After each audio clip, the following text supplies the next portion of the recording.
Perfeito. Boa tarde, pessoal. Bem-vindos todos aqui à nossa aula de número 10, da nossa disciplina de lições de fenômenos mecânicos. Então, muito bom tê-los todos aqui reunidos. Hoje nós vamos falar sobre uma parte do capítulo 4, nós vamos conversar sobre movimento em 2 e 3 dimensões. Esse assunto ele é apresentado no capítulo 4 do livro do Fundamentos da Física, o 9ª ou 10ª edição, dependendo de qual vocês estiverem utilizando.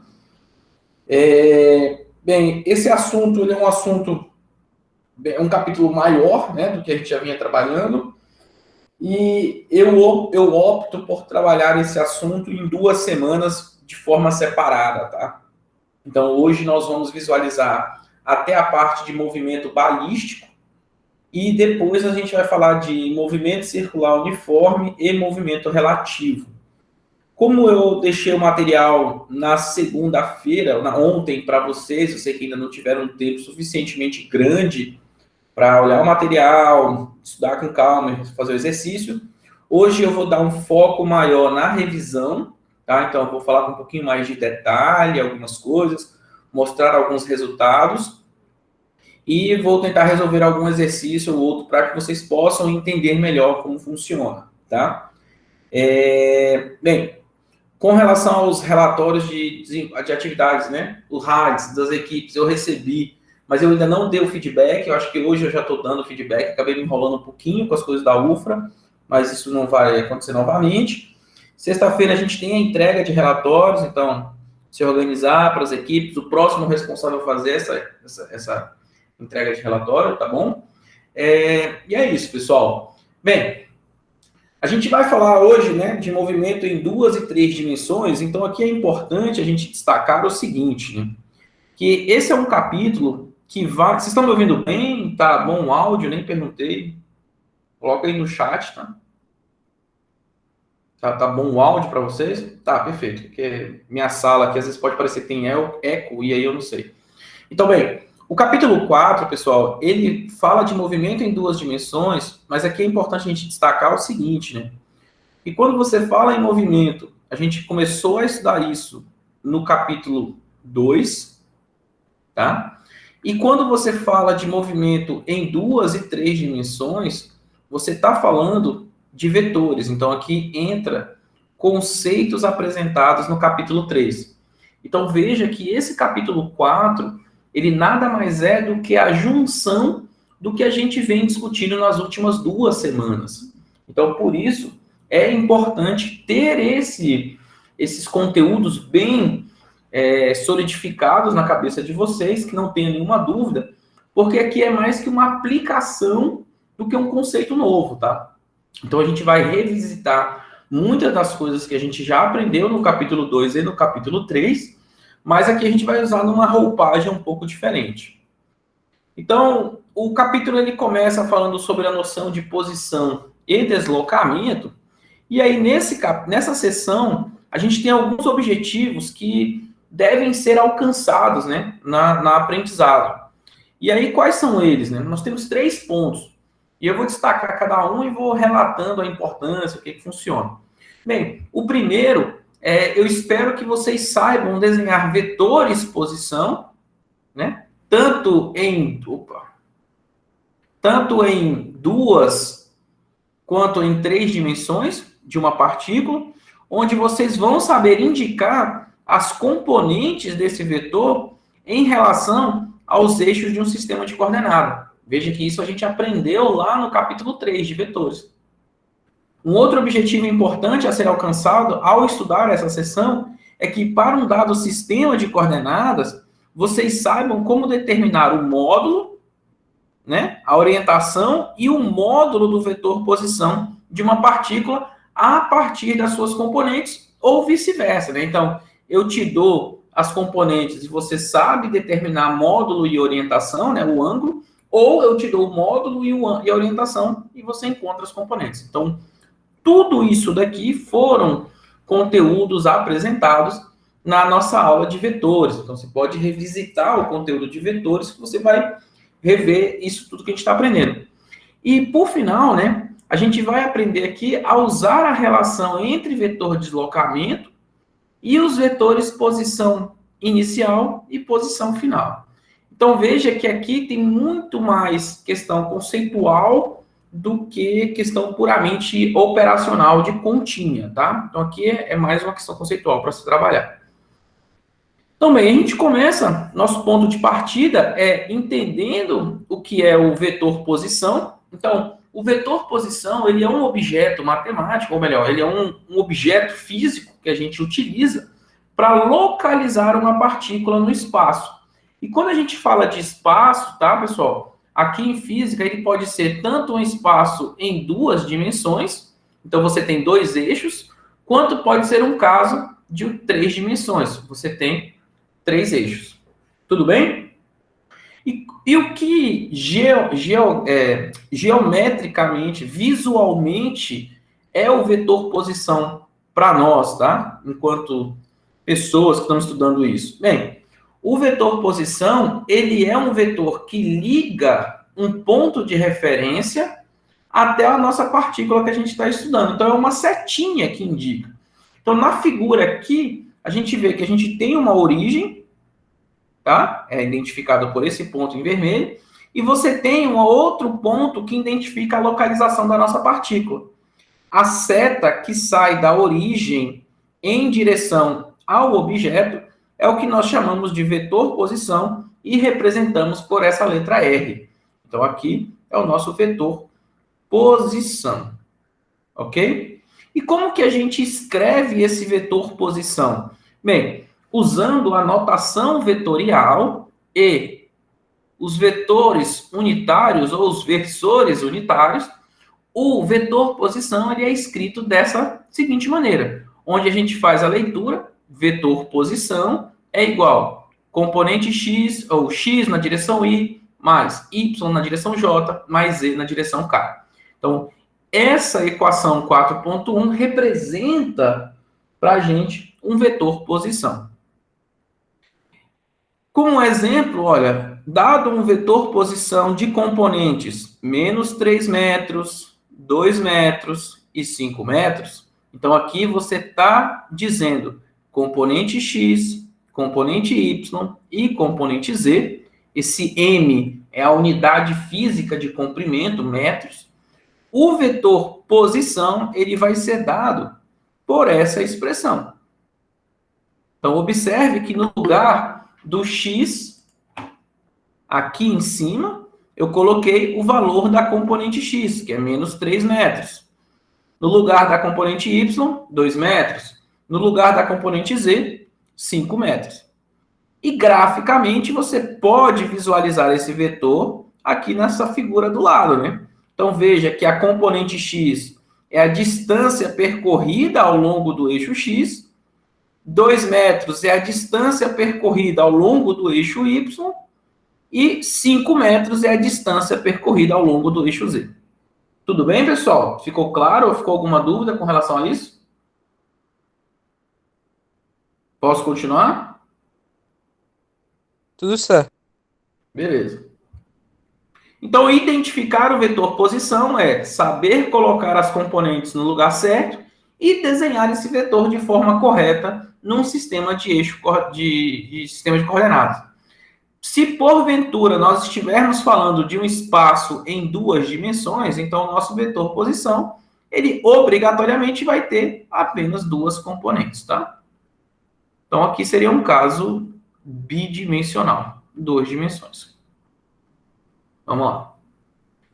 Agora bem, uma vez que a gente já compreendeu o conceito de vetor posição, lá no nosso capítulo 2, nós aprendemos o seguinte: a gente descrevia o movimento em uma dimensão, o movimento unidimensional, ele era aquele movimento que era descrito por uma linha reta, e a gente fazia uma escolha, né? Então colocávamos 2 pontos que indicavam a posição 1 e posição 2. Então, quando eu queria calcular o deslocamento, ou quanto esse objeto andou, eu calculava essa distância entre esses 2 pontos, que a gente representa como sendo um ΔX, como sendo posição final, menos posição inicial, né? Que é chamar de x2 e x1, tá? Naturalmente, isso se estende para o conceito de 2 ou 3 dimensões, só que agora a gente vai definir o que a gente chama de variação de um vetor posição, como sendo o vetor deslocamento. E ele é calculado a partir da fórmula, essa 4.2, onde você tem o vetor posição final menos o vetor posição inicial, tá? Por isso que a gente aprendeu no capítulo anterior as operações entre vetores, dentre elas a subtração de vetores. E dessa forma, essa equação 4.2, lembrando que o vetor R2, o vetor posição 2 e o vetor posição 1, cada um tem as suas respectivas componentes, e aí, em termos das componentes, o vetor deslocamento, ele vai ser dado por essa expressão. Componente x do vetor posição 2 menos componente x do vetor posição 1 na direção I. Componente y do vetor 2 menos componente y do vetor 1 na direção J. Componente z da direção 2 do vetor 2 menos componente z do vetor 1 na direção K. Esses objetos que aparecem aqui, I, J e K, são os versores que vão indicar para a gente a direção e o sentido do vetor. Então, é importante que eles sempre apareçam no nosso resultado. E você não pode somar essa componente com essa, porque são coisas distintas, tá? Elas são 3 objetos distintos. Por isso que cada um fica separadinho. Você só pode somar as componentes que são equivalentes, componente x com componente x, componente y com componente y e componente z com componente z. E lembrando que esse delta que aparece aqui, ele significa uma variação, ou seja, significa uma diferença, você pode escrever esses termos como sendo variações das coordenadas, e aí você reescreve a equação 4.3 como a equação 4.4, onde esse delta x, delta y e delta z é, respectivamente, x2 menos x1, y2 menos y1, z2 menos z1. Tudo bem, pessoal? E assim a gente define o vetor posição. Então, o vetor posição nada mais é do que a diferença de 2 vetores posições. Tá? Posso continuar? Alguma pergunta, alguma dúvida?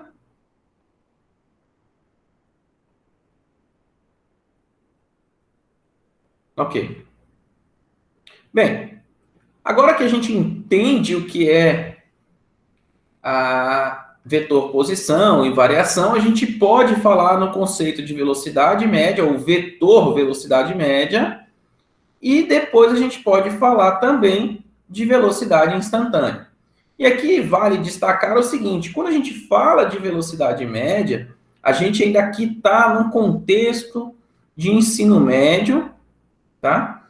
A gente ainda não envolve cálculo, então esse vetor velocidade média, ele vai ser o ΔR sobre ΔT. Então, aqui são variações do espaço com relação ao tempo. Aqui você vai ter que ter tempos finitos, né? Conhecidos, intervalos de tempos bem definidos, e você vai ter que ter também deslocamentos bem definidos, tá bom? As coisas são relativamente mais simples. Agora, quando você fala de velocidade instantânea, aqui você já está entrando a noção de cálculo diferencial e integral, tá bom? Então, aqui você entra nesse contexto. Então, aqui surge a ideia de que a velocidade é a derivada da posição com relação ao tempo, tá? Então, aqui você já tem uma coisa mais instantânea. Agora, é óbvio que eu sei que vocês ainda não estão, não fizeram a disciplina de cálculo 1, então, quando chegar o momento em que eu precisar falar de derivada, eu vou vou falar da forma, vou falar com calma e vou fazer junto com vocês. Então, não vou deixar vocês sozinhos nessa, né? Vou estar sempre explicando. Mas sempre lembrando que a minha ideia não é substituir o professor de cálculo, muito pelo contrário. Vocês têm a disciplina de cálculo 1, onde vocês vão aprender a ferramenta, e aqui comigo eu só vou dar aquelas pinceladas, né, para quando eu precisar, tá bom? Então, que fique bem claro a distinção entre o que a gente está falando de velocidade média e de velocidade instantânea. Tá bom?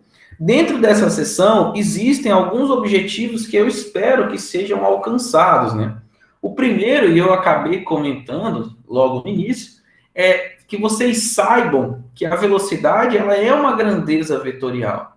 O que isso significa? Ela possui um módulo ou um comprimento e ela tem uma orientação e pode ser representada por componentes. Então, quando a gente fala de orientação, eu estou te dizendo de um sentido e direção, tá?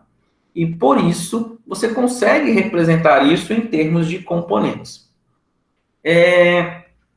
Além disso, eu quero que vocês saibam desenhar os vetores velocidades, tanto em 2 quanto em 3 dimensões, indicando corretamente as componentes em relação ao sistema de coordenadas. Então, é importante que você saiba fazer isso, né?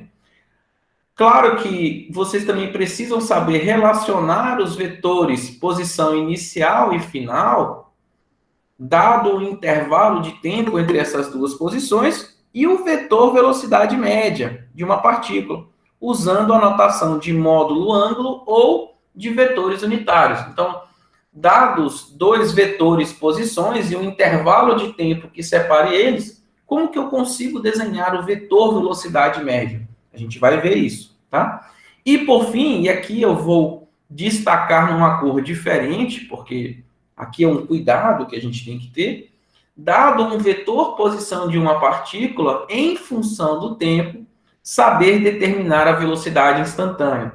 Então, dos 4 objetivos que eu espero alcançar, né, que eu espero que vocês alcancem ao estudar esse conteúdo, esse último é o que requer mais cuidado, porque aqui surge a ideia de derivada. Tá? Então, nos outros 3 objetivos é relativamente simples, mas o último é onde a gente tem que ter um pouco mais de cuidado. Então, quando vocês fizerem a leitura desse material, vocês já vão estar cientes de que quando se fala em velocidade instantânea ou apenas vetor velocidade, você vai estar ali com uma ideia embutida de que tem uma derivada ali para calcular, tá bom? Agora, quando não se fala em vetor velocidade, se fala em vetor velocidade média, aí sim, o vetor velocidade média volta para aquilo do ensino médio que a gente já tinha aprendido. Posso continuar, pessoal?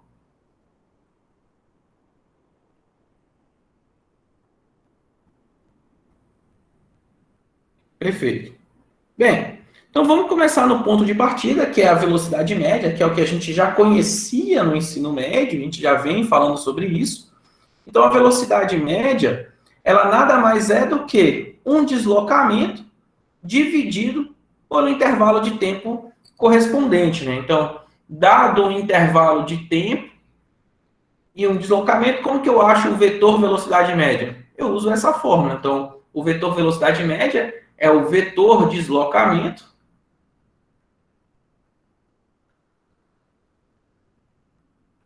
dividido pelo tempo.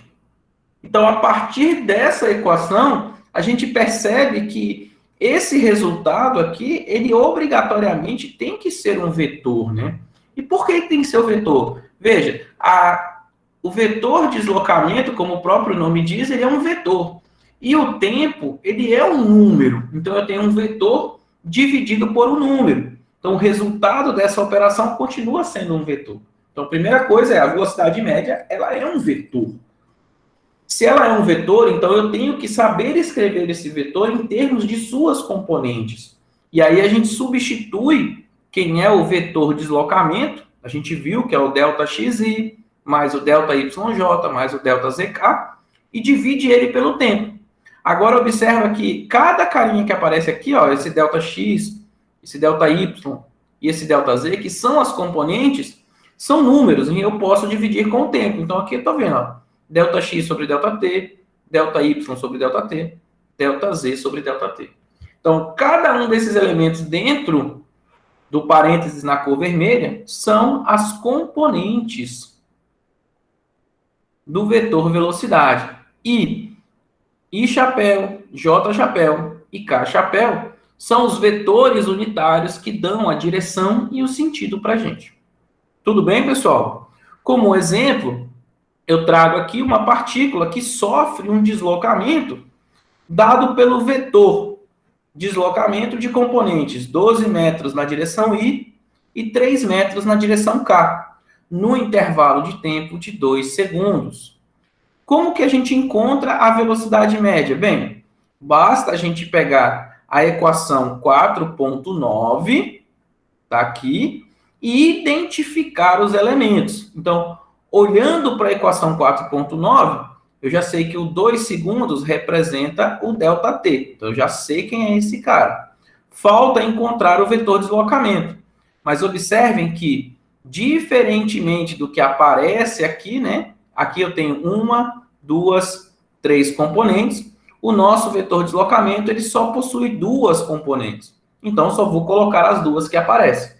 Então, vou ter aqui 12 metros na direção I, mais 3 metros na direção K. Fazendo a operação de divisão, 12 por 2 e 3 por 2, eu vou chegar ao resultado final de que o vetor velocidade média, ele é um vetor que tem 2 componentes, onde a velocidade média na direção de x vale 6 metros por segundo, e a velocidade média na direção y vale 1,5 metros por segundo.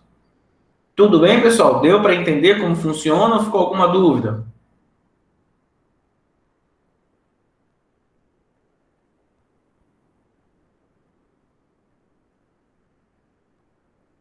Perfeito. Então, vamos continuando. Caso tenha alguma dúvida, eu peço para que vocês coloquem aí no chat, tá bom? E aí, pessoal, a gente chega naquele ponto de destaque, né, que eu falei para vocês, que é justamente onde a gente tem que ter um certo cuidado, e é por isso que eu estou colocando aqui na cor vermelha, para lembrar que aqui a gente está falando de uma coisa que vai envolver cálculo 1, tá? Por quê? Porque tem a noção de derivada. Então, toda vez que aparecer a palavra instantânea, pode perguntar, Henrique. Ei, professor, faz sentido, por exemplo, calcular o módulo do vetor e dividir pelo tempo? Tipo, isso tem algum significado? Tem, você está calculando o módulo da velocidade.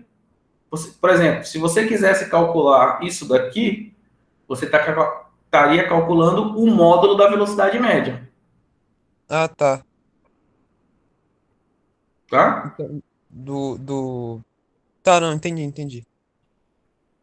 Porque o ΔT ele já é um número, então, e ele é um número positivo, nunca vai ter um intervalo de tempo negativo. Então, o módulo dele é ele mesmo. Então, no fundo, o que você Uhum. está calculando é o módulo do vetor velocidade. Tá, entendi. Beleza. Obrigado. Nada. A velocidade instantânea de uma partícula, pessoal, ela é dada através do limite da velocidade média quando o intervalo de tempo tende a zero. Eu sei que parece uma afirmação um tanto quanto estranha, mas matematicamente o que a gente está fazendo é isso aqui, ó. Vou escrever bem aqui no canto. Velocidade média é ΔR sobre ΔT. Foi o que a gente acabou de ver.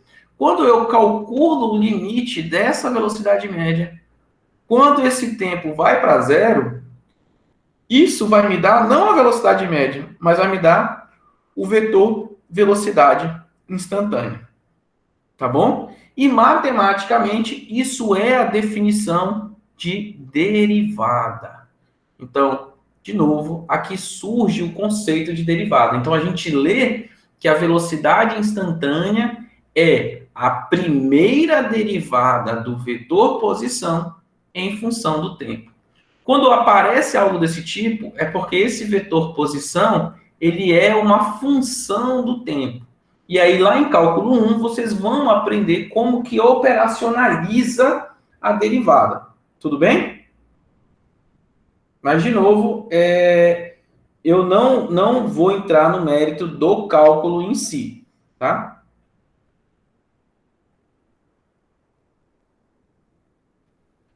Vamos lá. Agora, graficamente, o que significa a velocidade média e a velocidade instantânea? Bem, esse primeiro gráfico ele vai dar a ideia para a gente de velocidade média e esse segundo gráfico dá a ideia de vetor velocidade.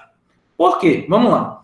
No primeiro gráfico, a gente tem a partícula viajando ao longo dessa trajetória na cor marrom, onde está indicado aqui, ó, tá vendo? E, num certo instante de tempo, eu localizo ela aqui através desse primeiro ponto. Então, eu vou indicar onde ela está com o vetor posição R1.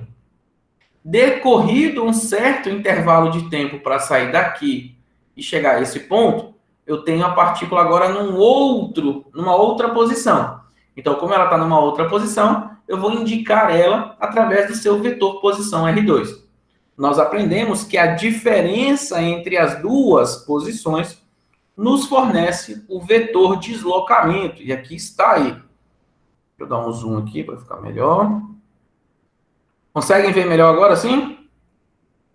Então, o que acontece? Agora, eu tenho um intervalo de tempo, tenho um vetor deslocamento, consequentemente, eu consigo achar um vetor velocidade média.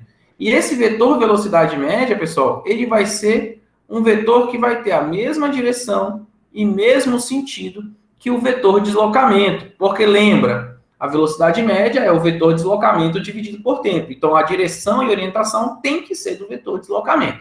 Beleza? Nesse caso, a gente fala que a velocidade média ela é um vetor secante, porque ela toca em 2 pontos da trajetória. Tudo bem? Então, a gente tem um vetor secante. Beleza. Agora, quando a gente vai olhar para a velocidade instantânea, a primeira coisa que a gente observa é que essa velocidade ela vai ser sempre um vetor tangente. Por quê? O que significa o vetor velocidade instantânea?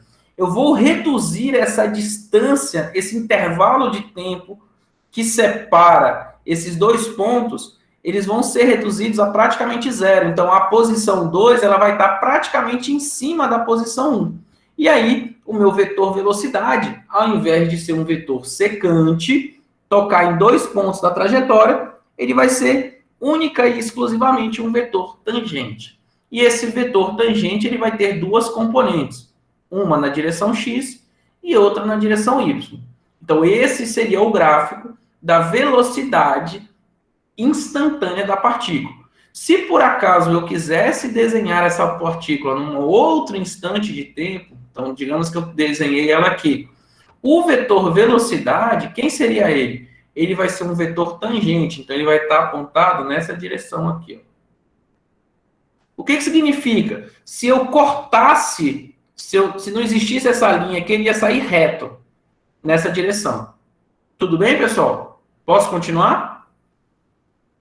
Isso ainda é puramente conceitual, tá? Eu ainda não estou operacionalizando com as derivadas. Tudo bem? Professor, então, basicamente, na velocidade instantânea não vai ter a questão da variação, né? Vai ser o momento exato do movimento. Isso, vai ser como exato, vai ser não, é exato com o movimento. Então, quando você calcula a velocidade instantânea, você está calculando ponto a ponto. Então, para cá está uma, aqui teria outra, e assim sucessivamente. Tudo bem? Tudo. Tá. Então, vamos lá. Agora, como que a gente operacionaliza isso, tá, pessoal? Agora, como é que a gente faz continha com isso? Bem, a primeira coisa que tem que ser entendida é que a direção da velocidade instantânea, indicada pela letra V, com a setinha em cima, porque a velocidade instantânea, a velocidade média, ela teria um Mzinho bem aqui, tá? Então, tem diferença. De uma partícula, ela é sempre tangente à trajetória. Então, qualquer pergunta nesse sentido, sempre você tem que responder que a velocidade é sempre tangente à trajetória da partícula. E na notação dos vetores unitários, a gente pode escrever essa velocidade instantânea, lembrando que a velocidade é a derivada da posição em função do tempo. E esse operador derivado ele pode ser distribuído aqui, e ele só vai atuar nas componentes, ele não atua nos vetores unitários. Então, a derivada, a velocidade vai ser derivada de x com relação a t, derivada de y com relação a t, e derivada de z com relação a t. Sempre lembrando que vocês, no curso de cálculo 1, vai aprender a operacionalizar. Tem uma aula minha, que é a aula 3 de revisão matemática, em que eu mostro o que é derivada e como a gente operacionaliza com isso. Então, vocês podem assistir lá novamente, já deixei disponível. Vocês podem ver, para caso não lembraram ainda ou não saibam ainda como funciona. Tudo bem? Bem, essa equação que eu acabei de mostrar para vocês, elas podem ser escritas de outras formas, então eu posso chamar esses objetos aqui por Vx, Vy e Vz, lembrando que o subíndice x, y e z é para definir qual componente a gente se refere, tá? Onde Vx é a derivada de x com relação a t, Vy é a derivada de y com relação a t, e Vz é a derivada de z com relação a t. Tudo bem? Aqui vale comentar que o vetor velocidade ele não se estende de um ponto a outro, por isso que ele não é um vetor secante. Ele mostra apenas o módulo e a direção da velocidade naquele exato instante de tempo, tá? Então, você escolhe uma posição, naquela posição vai ter um vetor velocidade que tem uma direção e um sentido. Beleza? Tá, aqui não precisa. Aí depois ele começa a falar sobre a aceleração, tá? Então a gente vai seguir o mesmo raciocínio. E aí o que eu espero que vocês aprendam quando forem estudar sobre a aceleração ou tenham aprendido, né? Primeiro, saber que a aceleração, assim como a velocidade e assim como o vetor de deslocamento, ele é uma grandeza vetorial. E, portanto, ela tem um módulo e também tem uma orientação. De novo, eu espero que vocês saibam desenhar a aceleração, tanto no caso de 2, quanto no caso de 3 dimensões, indicando as suas componentes. Por fim, eu também espero que vocês saibam como relacionar os vetores velocidade inicial e final com o vetor aceleração média em um dado intervalo de tempo, que foi aquilo que nós fizemos para o caso do velocidade média. Só que agora é para aceleração média. Também, aqui eu vou colocar em vermelho, porque é aquele ponto-chave, né? Dado um vetor velocidade de uma partícula em função do tempo, determinar o vetor aceleração. E aqui, de novo, eu destaco que é o ponto em que a gente vai ter que saber um pouquinho de cálculo 1, porque aqui vai falar, de novo, da noção de derivada. Tá bom? E aí é o final da nossa aula de hoje, quando eu chegar nesse assunto, que vai ser o seguinte: para cada dimensão do movimento, ou seja, se você tem um movimento em 2 dimensões, ou se você tem um movimento em 3 dimensões, o legal é que para cada dimensão do movimento, ou seja, para cada eixo que você escolhe para descrever um movimento, você pode escrever as relações entre aceleração, velocidade e posição e o tempo usando as equações que nós aprendemos no capítulo 2. Então, determinados problemas vai ter eixo que o movimento é retilíneo uniforme, outros vai ser movimento retilíneo uniformemente variado, e movimentos que vai ser a soma desses dois também. Tudo bem? Então, esse é o ponto final da nossa aula, quando a gente for falar sobre movimento balístico. Então, a gente começa primeiro com a definição do que é a aceleração média. Então, a gente tem que sempre pensar que Deixa eu só ver. A gente tem que sempre pensar que quando ocorre uma mudança de uma grandeza física, por exemplo, quando ocorre a mudança de posição, é porque você tem velocidade. Quando ocorre a mudança de velocidade, é porque você vai ter uma aceleração. Tá? Então, a gente define a aceleração média como sendo a variação da velocidade dividida pelo intervalo de tempo correspondente. Então, de novo, aqui você vai ter velocidade final menos velocidade inicial dividido por um tempo. Isso é a aceleração média. E, de novo, a gente percebe que isso aqui em cima é um vetor aqui embaixo é um número, consequentemente, a aceleração média ela tem que ser uma grandeza vetorial. Então, é importante saber isso, que a aceleração média e a aceleração instantânea também, por consequência, ela é uma grandeza vetorial. Já a aceleração instantânea, então eu vou colocar em vermelho, porque, de novo, é aquele pontinho que a gente precisa lembrar, né? Porque aqui está falando de cálculo. Então, a aceleração instantânea, o que ela é? Ela é o limite da aceleração média quando o nosso intervalo de tempo tende a zero. E aí você chega à situação de que a aceleração ela é a derivada da velocidade em função do tempo. Deixa eu colocar meu computador para carregar aqui.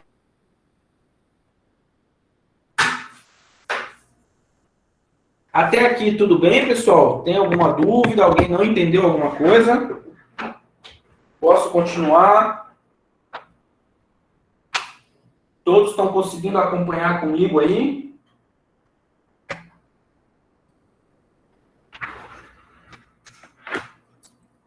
Perfeito.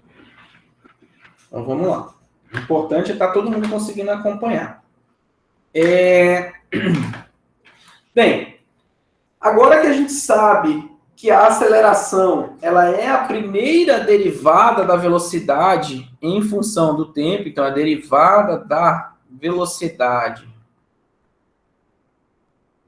em função do tempo, é assim que a gente lê essa equação, tá bom? A gente pode escrever essa equação usando a notação de vetores unitários. Basta a gente lembrar que o vetor velocidade é aquele vetor Vx, I, Vy, J, Vz, K. E aí, como cada uma dessas componentes é função do tempo, a derivada vai atuar em cada um deles. E aí, quando eu fizer isso, eu vou encontrar que a aceleração é derivada da velocidade x com relação ao tempo, dvy com relação ao tempo, dvz com relação ao tempo. Tudo bem? E, dessa forma, o que a gente tem é que a aceleração é um vetor de 3 componentes. Então, você tem 1, 2, 3 componentes, onde cada uma das componentes indicadas por AX, AY e AZ são calculadas através dessas expressões. E, de novo, eu reforço que o cálculo dessas componentes, usando o conceito de derivadas, vocês vão aprender isso dentro do curso de cálculo 1, e nos exercícios que vierem a aparecer, se eu vier a pedir ou vier a resolver, a gente vai fazendo passo a passo, porque eu estou assumindo que ainda vocês não conseguem fazer a operação de derivadas com segurança. Então, primeiro eu quero que vocês entendam o que é, para depois a gente saber utilizar. Então, aqui eu estou dizendo que a equação 4.18, para você determinar essas componentes, você vai ter que saber derivar cada uma das funções que aparecem. E aí você pode, de novo, assistir lá a minha aulinha número 3, que você vai ver bem como tá bom? Mas eu acredito que mais umas 2, 3 semanas, vocês já vão estar aí fazendo derivadas à torta e à direita, e aí vão estar já mais craques nisso. Beleza? E para a gente poder representar o vetor velocidade, né, a gente pode, utilizando as suas componentes em um sistema de eixo coordenado, fazer o desenho desses vetores. Então, aqui na figura, a gente tem uma partícula que descreve uma trajetória, tá?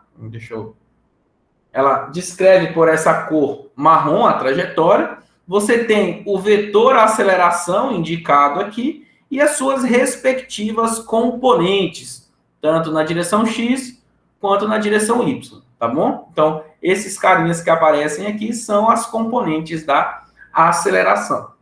Certo, pessoal? Alguma dúvida, alguma pergunta? Posso seguir adiante?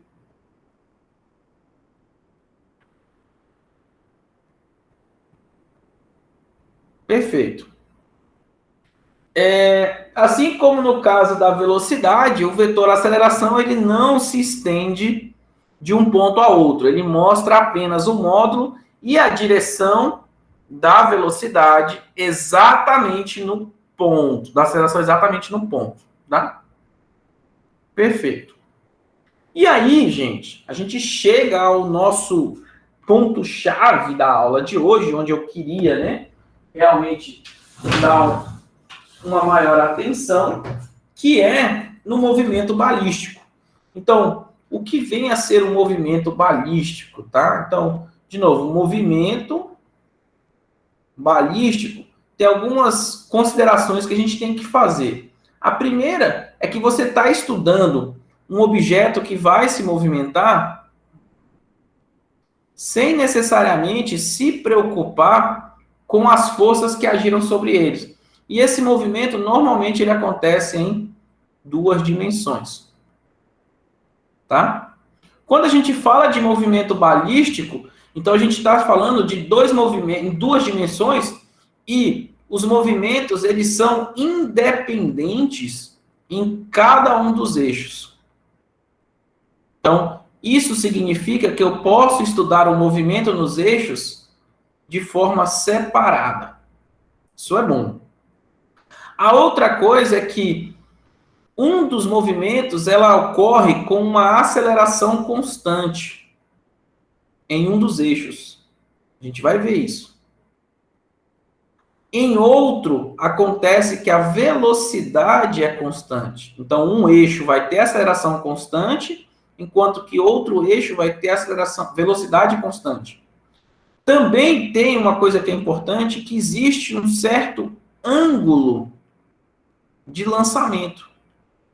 Então, eu vou lançar isso com um certo ângulo.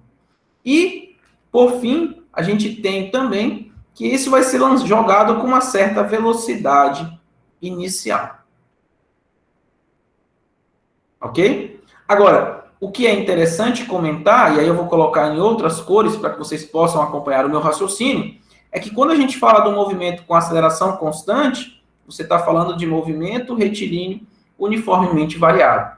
Ou seja, as equações que vão descrever esse movimento com aceleração constante são as equações do MR e o V. E o movimento que ocorre com a velocidade constante, ele é um movimento retilíneo uniforme. Isso quer dizer que as equações que governam o movimento desse eixo são regidas por um movimento retilíneo uniforme. A gente vai verificar também que o ângulo de lançamento e a velocidade inicial vão influenciar em algumas coisas. Por exemplo, o tempo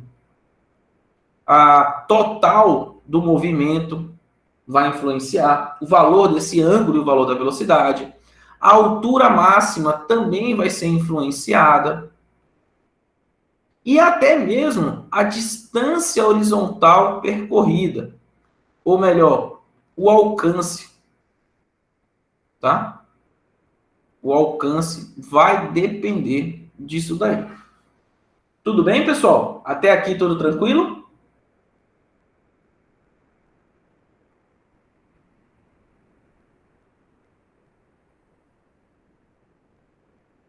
Beleza. Vou fazer só uma pausa de 3 minutinhos aqui, que eu só vou pegar um copo com água e já volto, tá bom? Então a gente começa aqui às 2h35, a gente já volta. São 2h30, vou dar 5 minutinhos. Tá bom?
Já voltei aqui, pessoal. A gente já começa, tá? Mas até aqui tudo tranquilo, né, gente? Alguém tem alguma dúvida, alguma pergunta?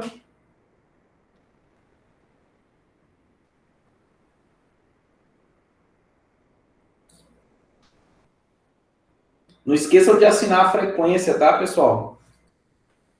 Ela tá na descrição da aula aí.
Certo, pessoal. Então vamos lá? Vamos continuar? Bem, a gente tinha feito essa breve descrição do que é o movimento balístico e um outro ponto importante que a gente tem que descrever é que esse movimento ele vai ocorrer numa trajetória que a gente escreve como sendo uma trajetória parabólica. Ok? Uma trajetória parabólica. Então, o movimento balístico ele ocorre em duas dimensões. Eles são dois, apesar de serem em duas dimensões, os movimentos são independentes. Eu posso estar de forma separada. Em um dessas dimensões, o movimento ocorre com aceleração constante, movimento retilíneo uniformemente variado. No outro, ele acontece com uma velocidade constante, o movimento retilíneo uniforme. E esse movimento balístico ele vai ter tanto um ângulo de lançamento quanto uma velocidade inicial, de tal forma que essas duas informações influenciam diretamente no tempo total da trajetória, na altura máxima que o objeto alcança e na distância horizontal, ou no alcance máximo desse objeto. E, por fim, esse movimento, ele é um movimento parabólico, tá? Ele não é um lançamento horizontal, ele é um lançamento, né? Então, você tem movimento tanto na horizontal quanto na vertical. A gente vai ver já já como é esse movimento, tá bom?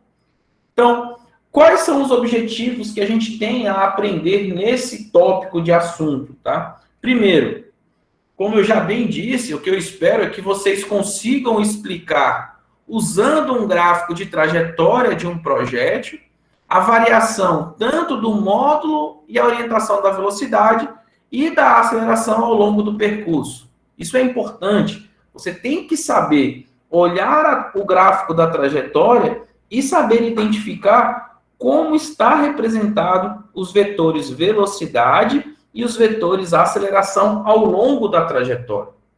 Depois, a gente tem que saber calcular a posição e velocidade do projétil ou do objeto que está viajando em um dado instante de tempo a partir da velocidade inicial de lançamento e o seu ângulo, que aqui acabou não colocando. A outra situação é saber calcular a velocidade de lançamento de um projétil a partir da posição e velocidade em um dado instante de tempo. Mas, professor, parece muito similar as duas afirmações, mas não são. Por quê? Aqui você está tratando de uma situação anterior. Como assim? Eu te dou a velocidade inicial, eu te falo o valor da velocidade inicial e te falo o valor do ângulo inicial de lançamento, e eu te pergunto, dado um instante de tempo, qual é a posição e qual é a velocidade desse objeto? Você vai poder ter o poder da previsibilidade e vai saber dizer exatamente, com muita exatidão, aonde e a que velocidade esse objeto se encontra, dado apenas a velocidade inicial e o ângulo inicial de lançamento. Por outro lado, eu posso saber a situação depois, né? Então, uma vez que o objeto foi lançado e em um certo instante de tempo eu te dou o valor da sua posição e da sua velocidade, eu quero encontrar quem é a velocidade inicial e quem é o ângulo inicial de lançamento. Então, observem que são, apesar da similaridade entre os objetivos, eles são bem distintos. Um você vai por um caminho e no outro você vai por outro caminho. Tudo bem, pessoal? Deu para entender a distinção?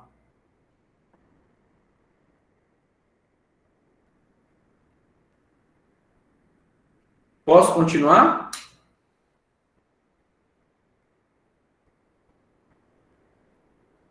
Beleza.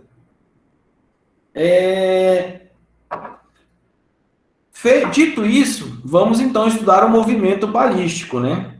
Vejam que lá nos objetivos eu apresentei uma palavra para vocês que é projétil. E o que vem a ser um projétil, tá, gente? Projétil, ele é uma partícula em movimento no plano vertical. Plano vertical subentende-se em duas dimensões, tá? Então, aqui eu vou ter uma partícula movimentando em dois eixos, tá? Com relação a dois eixos. A outra afirmação é que ele sai com uma certa velocidade inicial e aqui eu vou colocar adicionalmente um ângulo de lançamento. É que ele não coloca porque está subentendido dentro de velocidade inicial que ele tem um módulo e uma orientação. Lembrando que velocidade é um vetor. E, como eu já havia afirmado, A aceleração, que é constante em um dos eixos, é a aceleração de queda livre. É a aceleração da gravidade, ou seja, uma das acelerações, ou a aceleração é menos g, que é menos 9,8 metros por segundo ao quadrado. Tá? O movimento de um projétil, ele é chamado de movimento balístico. Então, quando a gente fala de movimento balístico, a gente está falando de movimentos que estão sujeitos a essas três condições, obrigatoriamente, tá bom? E as componentes da velocidade inicial, indicado por V0, elas são dadas por essa expressão. Você tem a componente inicial na direção x, V0x, igual o módulo da velocidade inicial vezes o cosseno do ângulo de lançamento. E a velocidade inicial na direção y, V0y, é o módulo da velocidade inicial e o seno do ângulo de lançamento. No movimento balístico, pessoal, tanto o movimento horizontal e o movimento vertical, eles são independentes, ou seja, um não afeta o outro. Veja que essa aceleração de queda livre, ela acontece no eixo vertical. Então, a gente já sabe que no eixo vertical, no eixo y, o movimento ele é acelerado, movimento retilíneo uniformemente variado, e no eixo horizontal, ele é um movimento retilíneo uniforme. Tudo bem? Até aqui, todos conseguiram compreender? Alguma dúvida? Antes da gente começar a operacionalizar isso, eu quero mostrar para vocês aqui uma simulação em que a gente vai aprender o que é o movimento balístico, tá? Eu trouxe aqui para vocês verem aqui um lançamento de projétil. Então, a gente tem aqui o nosso canhão, em que esse canhão, ele vai me descrever, eu vou conseguir ajustar o ângulo de lançamento, tá vendo? Eu vou ver se eu consigo pegar um outro aqui melhorzinho. Não, vou pegar esse aqui mesmo. Então, vamos lá. Aqui mesmo. Pronto. Então, aqui eu tenho o ângulo de lançamento, tá? E nesse outro botão eu posso ajustar a velocidade inicial. Então, vamos ver o que acontece se eu colocar um ângulo de 45 graus e a velocidade inicial de 0. Olha o que acontece. Não acontece nada porque não tem velocidade inicial. Então, o objeto não anda, né? Eu preciso dar uma velocidade inicial para ele começar a se movimentar. Então, vamos dar uma velocidade inicial de 18 metros por segundo e ainda com um ângulo de 45 graus. Eu vou deixar o vetor velocidade aparecendo. Primeiro, eu vou deixar aqui total. Vou deixar o vetor velocidade, o vetor aceleração. E eu vou em tempo normal, tá? Então, eu quero que vocês observem o que vai acontecer. Deixa eu pôr para cá. Vamos ver se eu estou bom de mira. Acho que aqui tá bom. Então, vamos ver o que acontece? Eu vou dar o disparo. Quase acertei. Vou fazer o ajuste de novo. Agora eu vou trapacear, tá? Então, vamos lá.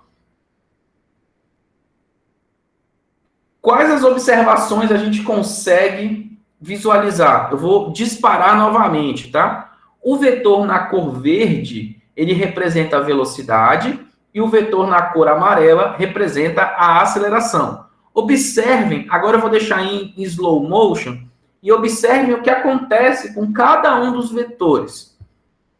À medida que vai subindo, chega no ponto mais alto e depois começa a descer. Primeiro, todos conseguem visualizar os dois vetores? Sim ou não? Sim. Perfeito. Todos perceberam que um dos vetores manteve-se fixo? A aceleração constante, né, da gravidade. A aceleração constante e apontada para onde? Para baixo. Para baixo. Então, a gente já sabe que um dos movimentos ele ocorre com aceleração constante apontada para baixo. Por outro lado, um outro vetor, ele foi mudando de direção ponto a ponto. Observem que o vetor verde, ele muda tanto de tamanho quanto de direção ponto a ponto. Concordam comigo? Uhum. Então, nós temos uma variação do vetor velocidade. Agora, olha o que acontece quando a gente olha para as componentes apenas do vetor velocidade ao longo da trajetória. ele vai subindo, a componente vertical, ela diminui e, olha, depois muda de direção. Veja que a componente horizontal, ela permanece exatamente a mesma. Por que ela permanece exatamente a mesma, pessoal? Porque no eixo horizontal... O movimento trabalha como uniforme, né? Movimento Exatamente, trabalha com um movimento retilíneo uniforme. Então, agora que a gente consegue... Então, todos conseguem visualizar a trajetória e sabem identificar cada um dos vetores. Olha o que acontece com o vetor aceleração. Vou tirar aqui o velocidade para que vocês possam ver. Vou dar o disparo. Veja que a aceleração ela só tem uma única componente, que é quem? A componente horizontal.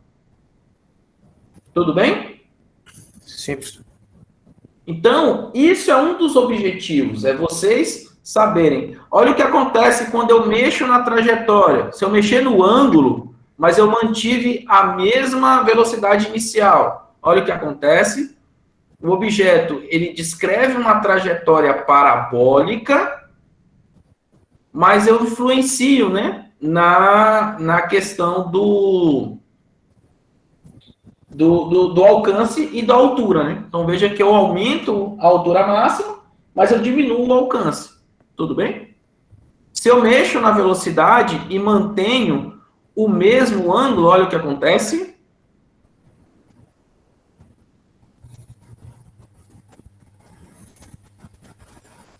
Eu continuo tendo uma trajetória parabólica, mas eu influencio tanto no alcance quanto também na altura máxima. E se eu colocar num ângulo mágico, que é de 45 graus, olha o que acontece. Deixa eu tirar o zoom aqui para vocês poderem ver melhor.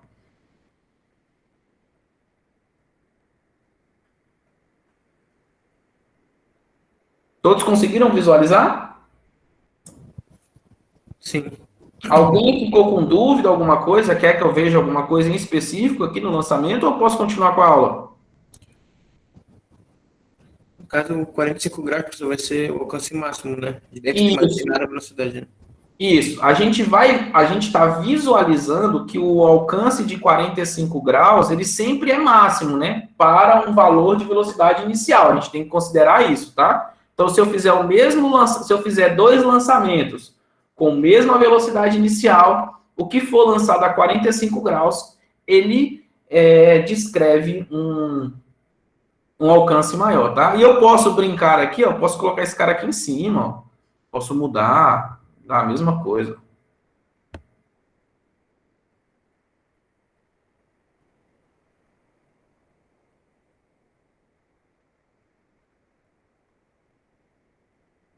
Beleza? Aqui, o alcance foi maior porque eu coloquei esse objeto em uma altura maior, né? Então, eu alterei o ponto de partida dele. Isso a gente vai ver a partir das equações matemáticas. Então, todos esses resultados que eu estou mostrando, a matemática ela tem que reproduzir cada um deles. Então, a gente vai ver isso agora. Tudo bem? Antes da gente ver isso... Ah, não, tá aqui mesmo. Aqui. Tá. Então, vamos continuar.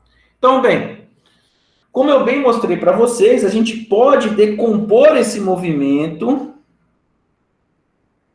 A gente pode decompor esse movimento balístico bidimensional em 2 movimentos unidimensionais. A gente acabou de ver isso, né? Um movimento horizontal com velocidade constante. A gente viu isso naquele lançamento em que dava para ver que a componente horizontal da velocidade permanecia a mesma. E um outro movimento vertical com aceleração constante. A gente viu isso também no gráfico. Então, a gente já sabe que um movimento vai ser horizontal, com velocidade constante, e o outro vertical com aceleração constante. Dito isso, agora a gente pode descrever as equações horárias, né, desses movimentos de forma adequada, lembrando das considerações que a gente tem. Então, veja que no movimento horizontal, o que a gente tinha? A gente tinha um movimento retilíneo e uniforme com velocidade constante. E quem vai ser a velocidade aqui nesse caso? Vai ser a velocidade... Então, a equação horária É a equação, a famosa equação sorvete, né? Mas a gente não usa isso. Então, posição final menos posição inicial igual velocidade vezes o tempo. Só que essa velocidade é a velocidade inicial na direção x. E lá pela equação a gente viu que isso era v0 cosseno de t. Então, essa é a única equação para descrever o movimento na horizontal, tá? Porque aqui a gente tem uma velocidade constante, tudo bem? E na vertical? Na vertical, a gente tem uma aceleração constante dada por menos g. Então, a gente vai pegar todas as equações do movimento retilíneo uniformemente variado, considerando que a aceleração é menos g. Então, substitua essa informação dentro das equações horárias e lembrando que a velocidade inicial na direção y é v0 seno de θ, a gente vai ter a equação horária da posição em função do tempo, que é essa equação. A gente vai ter uma equação horária da velocidade em função do tempo, e nós vamos ter a equação de Torricelli ajustada para o problema. Então, é a partir desse conjunto de equações que a gente vai poder fazer o estudo completo do movimento balístico. Tudo bem, pessoal? Até aqui?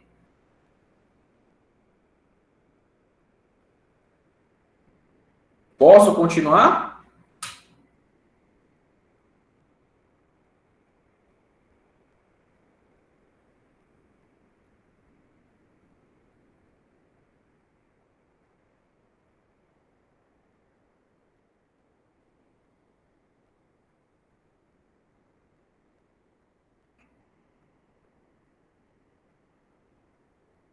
Beleza.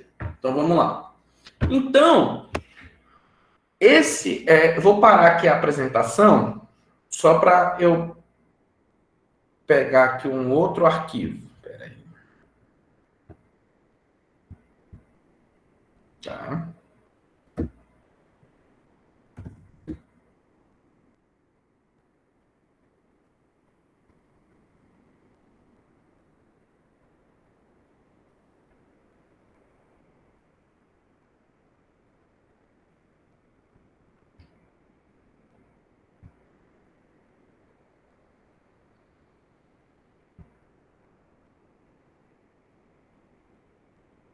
Beleza. Então, vamos lá. Então, o que a gente tem, né? Todo mundo consegue ver aí? Então, a gente está falando do movimento balístico.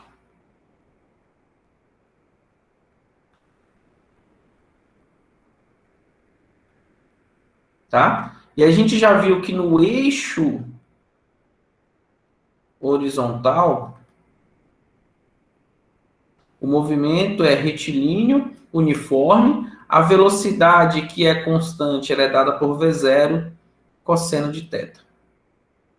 E aí as equações horárias, que são x igual a x0 mais vt, ela fica x igual a x0 mais v0 cosseno de θ0 t. A única coisa que eu fiz aqui foi ajustar as equações. Então, esse aqui é a posição inicial de lançamento e aqui é a posição final, o tempo e a velocidade. Tudo bem? Agora, e no eixo vertical? O que a gente tem no eixo vertical? Bem, no eixo vertical, o que a gente tem é um movimento retilíneo uniformemente variado, a aceleração sendo dada por menos g, e a velocidade inicial aqui na direção vai ser o v0y, que é o v0 seno de θ0. Então, essas são informações conhecidas. E aí, a gente escreve as equações. Então, você tinha 3 equações, né? Lembra que no eixo vertical a gente usa a letra y por comodidade. Então, você tinha y0 mais v0t mais meio de at quadrado. E aí, com essas considerações, ela fica y0 mais v0 seno de θ0 t menos meio de gt ao quadrado.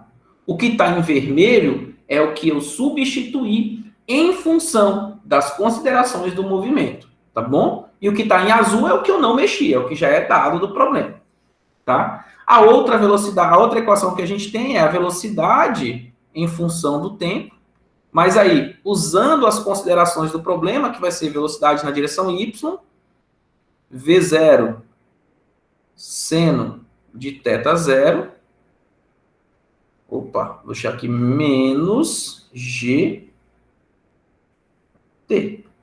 Veja que eu estou usando cores para que vocês possam visualizar melhor como era a equação que descreve o movimento retilíneo uniforme e o que foi mudado para o caso, tá?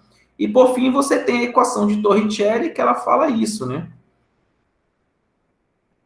E aí, quando você adapta ela para o problema, deixa eu colocar aqui que eu também alterei, né? Que era um VY. Então, aqui vai ficar um VY ao quadrado igual o V0, ele vai ficar V0 seno de θ zero ao quadrado menos 2 que multiplica G, que multiplica o ΔY, que é o Y menos Y0. Tudo bem, pessoal? Deu para entender o que foi que mudou nas equações? Ficou claro?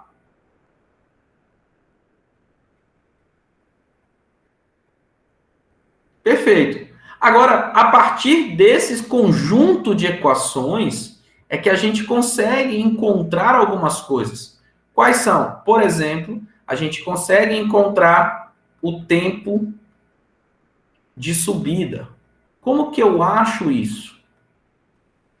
Como que eu acho o tempo total? Como que eu encontro a altura máxima? Como que eu encontro o alcance máximo? E, por fim, como eu posso afirmar categoricamente que a trajetória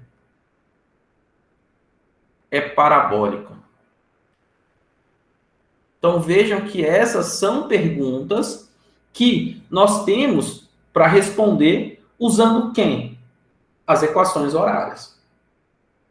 Deu para entender o raciocínio? Então, veja, eu te dei o conjunto de equações e agora você pode analisar o problema e responder. Então, vamos ver cada um. Bem, quem é o tempo de subida?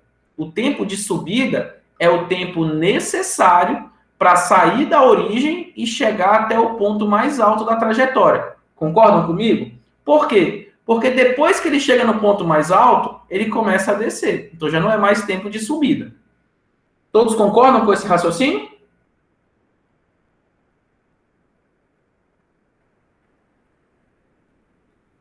Perfeito. Então, qual é a informação que eu posso tirar daqui do tempo de subida? Será que existe alguma informação que me faz chegar a esse ponto? A gente vai já voltar para responder, mas vocês já conseguiram compreender. Bem, e quem é o tempo total? Ora, se eu encontrei o tempo de subida, o tempo de descida, como não tem resistência do ar, ele tem que ser exatamente igual ao tempo de subida. Vocês concordam comigo? Se eu não estou considerando resistência, não pode ter influência, né? O tanto de tempo que eu demoro para subir é o mesmo tempo que eu demoro para descer.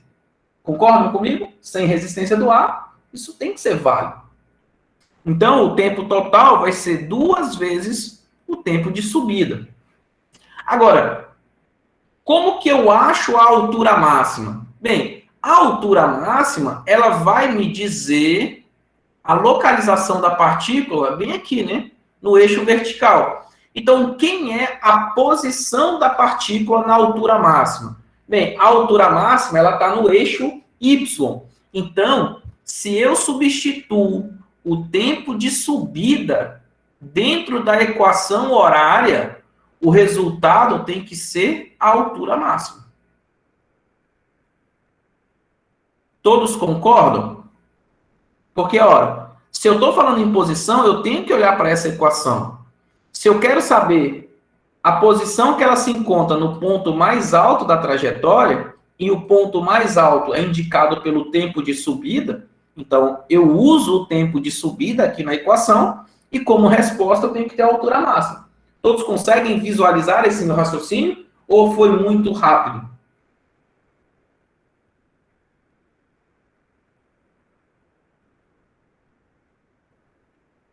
Pessoal?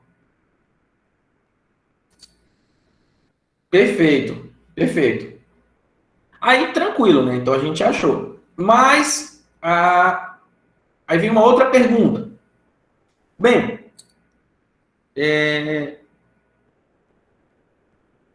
e o alcance? Como que eu posso encontrar o alcance máximo? Ora, o alcance máximo, veja, vai ser a posição da partícula depois que ela andou, né? Então, isso aqui tudo me remete ao alcance. Mas quanto tempo ela levou para sair da origem e chegar na posição final dela? Não foi o tempo total? Então, se o alcance é uma posição horizontal, eu tenho que olhar para quem? Eu tenho que olhar aqui para essa equação horária da posição e colocar aqui nesse tempo o tempo total. Porque quando eu colocar o tempo total aqui, eu vou achar a posição dessa partícula depois que ele andou todo esse tempo. A posição horizontal, que é exatamente o alcance. Então, isso aqui tem que me dar o alcance. Então, isso é a forma que a gente pensa para chegar no resultado, tá, pessoal? E, por fim, como que eu posso provar que a trajetória é parabólica? Bem, aqui é um pouquinho mais complicado, porque eu tenho duas equações horárias, uma para o x e outra para o y. Então, eu estou encontrando que o x é função do tempo e o y é função do tempo. Ó, aqui, ó, nessa equação, o x depende do tempo e nessa outra equação aqui, o y depende do tempo, tá vendo? Então, são duas equações horárias. Como que eu posso mostrar que isso é parabólico? Eu elimino essa dependência do tempo nas duas e junto elas para encontrar uma equação do y em função do x. Então, quando eu faço isso, eu vou encontrar que essa é uma equação de uma parábola. Então, agora a gente vai fazer cada um desses pontos para a gente encerrar nossa aula.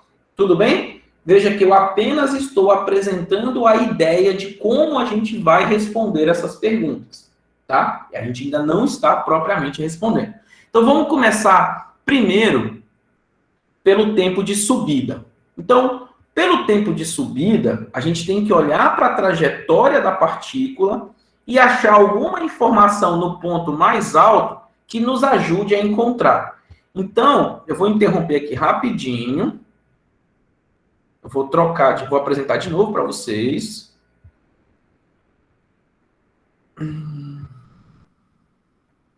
E aí eu vou pôr aqui. Tá, beleza. Vou usar aqui de novo o projétil. Vou diminuir um pouco a velocidade aqui, só para ficar mais fácil da gente visualizar. Vou colocar 10 metros por segundo. Ah, pode ser 9. Vou deixar aqui 45 graus. Eu vou dar um tiro normal, só para vocês verem como funciona. Ah, esse aqui não ficou legal. Falhou. Deixa eu pôr aqui. Tá. Observem. Deixa eu colocar aqui as componentes do vetor velocidade. Observem de novo o que acontece. E me digam se vocês veem alguma coisa que nos ajude no ponto mais alto. Agora eu vou colocar em slow motion. Observem se tem alguma informação no ponto mais alto que a gente pode usar. Velocidade igual a zero, né? Velocidade do movimento de queda. Qual velocidade? A velocidade que varia, a velocidade do movimento de queda. Mas lembra, você se referencia a duas direções, horizontal e vertical. Desculpa, a vertical. Vertical. Todo mundo consegue perceber que a velocidade na vertical, no ponto mais alto da trajetória, ela é zero?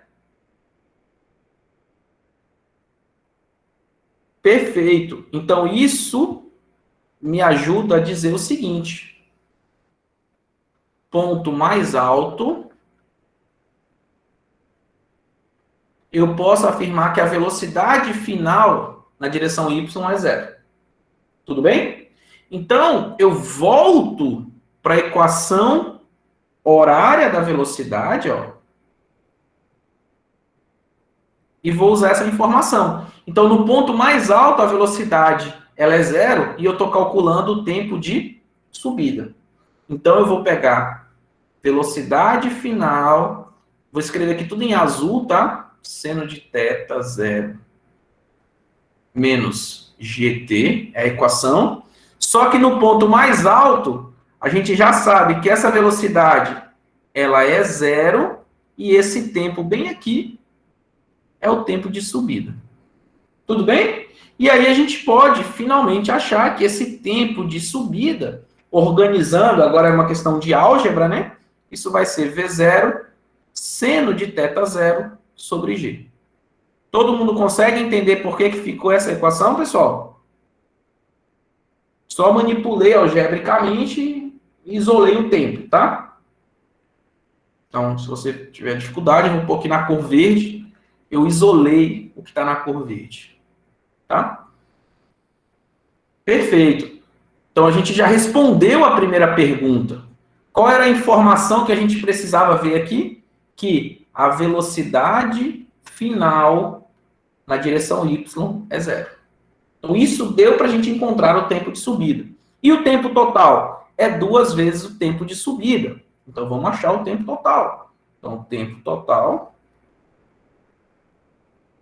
é 2 vezes o tempo de subida. Ou melhor, 2V0. Seno de θ zero sobre G. Esse é o tempo total. Tudo bem até aqui? Então, já respondemos 2 perguntas. Agora, vamos para a próxima. A altura máxima. Bem, a altura máxima, nós já vimos que a altura máxima ela é determinada quando eu calculo a posição da partícula no tempo de subida. Então, eu já tenho o tempo de subida. Então, vamos achar a altura máxima. Altura máxima. Vamos pegar a equação na sua forma completa.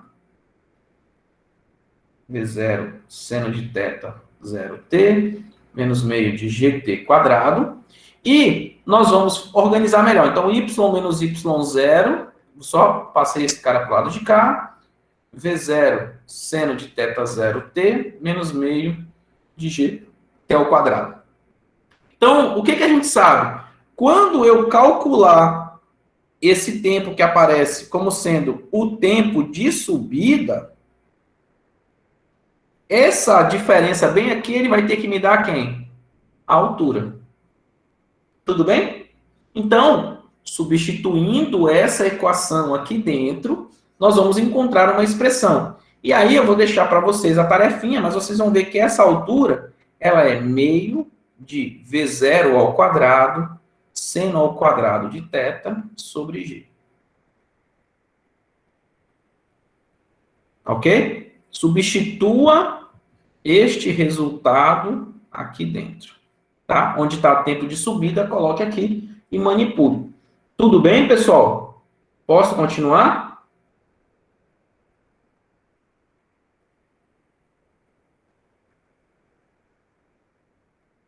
Perfeito. E, por fim, né, a gente quer achar o alcance. Mas a gente já viu que o alcance, ele é determinado quando eu calculo a posição na horizontal para o tempo total. Né? Então, a gente pega a equação da posição no eixo horizontal e, no lugar do tempo, a gente vai colocar quem? A gente vai colocar aqui o tempo total. Lembrando que o tempo total vai ser quem? Vou só organizar, né? Passo esse cara para cá. Então, ficaria x menos x0, v0 cosseno de θ 0t, mas aqui, na verdade, não é t. Estou usando a corzinha verde só para diferenciar, né? Então, deixa eu ajudar aqui para manter o padrão de cor. Então, o que eu vou ter que fazer? Quando eu calcular aqui com o tempo total, esse carinha vai ser essencialmente quem? O alcance. Ou a letra R, como eles chamam. Ou letra A, tá? Depende de cada livro. E aí você vai ver que esse alcance ele vai dar V0 ao quadrado, cosseno 2 V0 cosseno de θ zero, seno de θ zero, sobre G. E aí, se você usa que seno de 2θ é 2 seno de θ cosseno de θ, isso é uma relação trigonométrica, o alcance ele fica essencialmente V0 ao quadrado seno de 2θ zero sobre G. E aí, acho que foi o Marco que falou, por isso que você vê que o alcance ele é máximo quando o ângulo é de 45 graus. Porque seno de 45, 2 vezes 45 é 90, e o seno de 90 vale 1. Então, essa função ela vai ser máxima quando esse argumento do seno for 90 graus. Isso só ocorre quando o θ for de 45 graus. Por isso que quando o ângulo é de 45, o alcance é máximo. Mas veja que o alcance depende também de quem? Da velocidade inicial e do valor da aceleração da gravidade. Se você faz um lançamento oblíquo na Terra, você tem um alcance. Se você faz o mesmo lançamento oblíquo, com mesma velocidade, mesmo ângulo, na Lua, ou em Marte, ou em Júpiter, você tem outro resultado, porque você tem que levar em consideração a aceleração da gravidade. Tudo bem, pessoal? Deu para entender?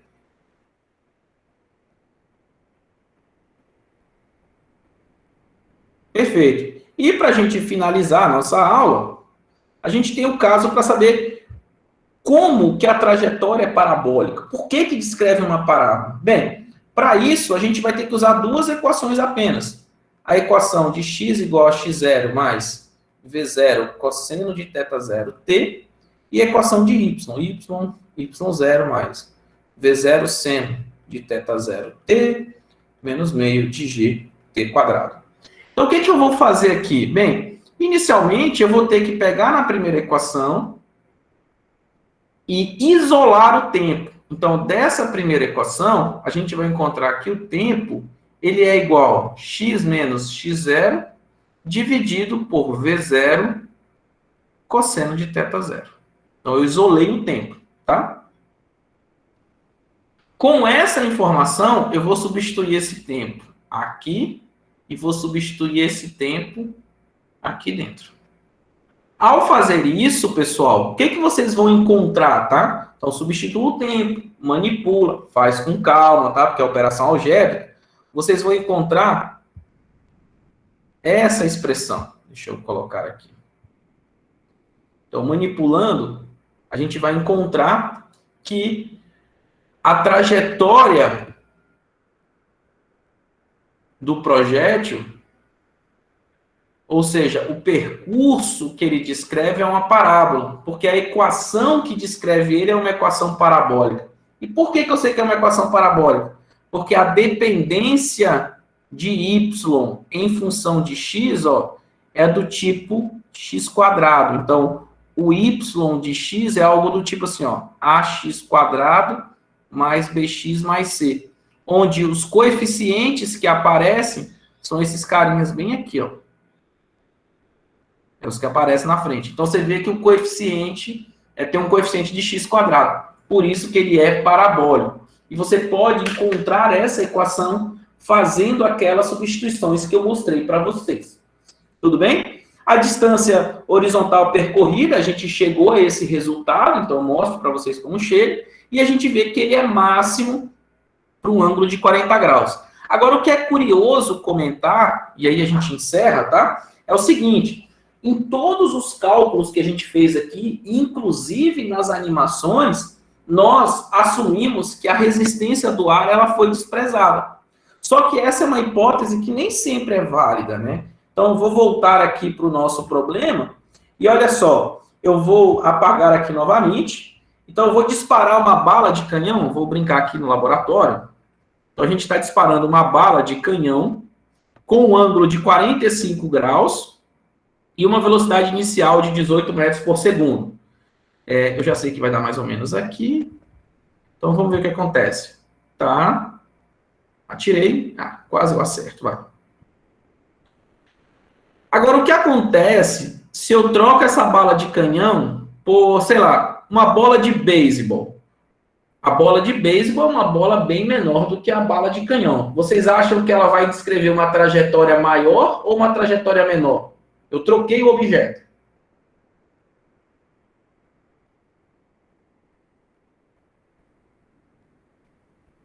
Vocês acham que o movimento vai ser o mesmo? Influencia, não influencia? Se eu colocar um objeto mais leve, mais pesado? Vocês acham que vai ser o quê? Coloquem aí no chat, pessoal. O Henrique acha que vai ser maior. Tem mais alguma manifestação? Alguém se manifesta? O Marco diz que não influencia. Quem concorda com o Henrique, quem não concorda com... Quem concorda com o Marco, quem não quer dar nenhuma opinião. Vamos se manifestando aí, pessoal. Então, vamos ver. Eu vou disparar uma bola de beisebol e vamos ver o que acontece, tá? Eu deixei a trajetória da bala de canhão para ver o que acontece. Ó. Disparei uma bola de beisebol, ela chega exatamente no mesmo lugar. Vamos colocar um piano. Vou disparar um piano, ó. Chega exatamente no mesmo lugar. Vamos disparar uma abóbora. Chega exatamente no mesmo lugar. O que acontece? Vou disparar uma pessoa. Pô, meio malvado isso, mas enfim. Disparei o tiozinho aqui, vamos lá. A mesma coisa, né? Eu vou até dar um zoom. Então, vou disparar de novo uma pessoa. O que acontece? Ele chega exatamente no mesmo lugar, porque não há influência da resistência do ar. Então, sem resistência do ar, não importa a forma, não importa o peso, não importa nada. Tá? Porque as equações de movimento que nós vimos, em nenhuma das variáveis aparecia a massa ou a área do objeto. Todas as variáveis eram tempo, posição e velocidade e o ângulo. Então, não importa o objeto que você está usando. Agora, quando você coloca uma resistência do ar, aí a brincadeira é diferente. Ó. Quando você atira a pessoa, o movimento é 1. Quando você atira a abóbora, o movimento é outro. Quando você atira o piano, a trajetória é menor ainda. Ó. E quando você atira a bola de beisebol, olha o que acontece. Não dá para ver, mas ela descreve uma trajetória diferente. Então, a resistência do ar, ela vai sim influenciar o nosso resultado. Então, sem a resistência do ar, ela não influencia. Beleza, pessoal? Gostaram aí da animação? Eu vou colocar no chat para vocês darem uma olhada como é que se usa essa animação aqui. Deixa eu parar meu compartilhamento.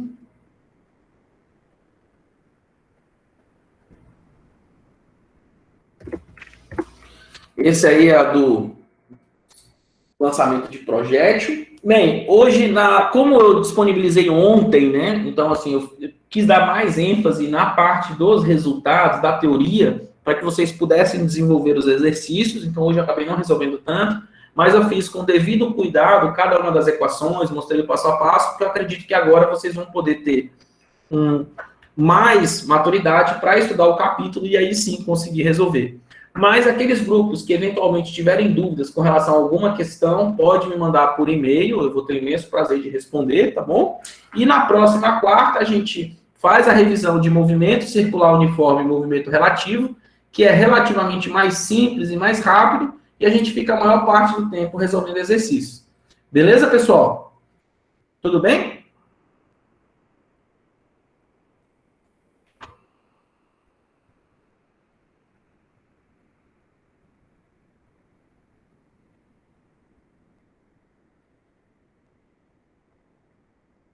Tranquilo, gente. Então, mais uma vez aí eu agradeço a participação de todo mundo. Muito obrigado.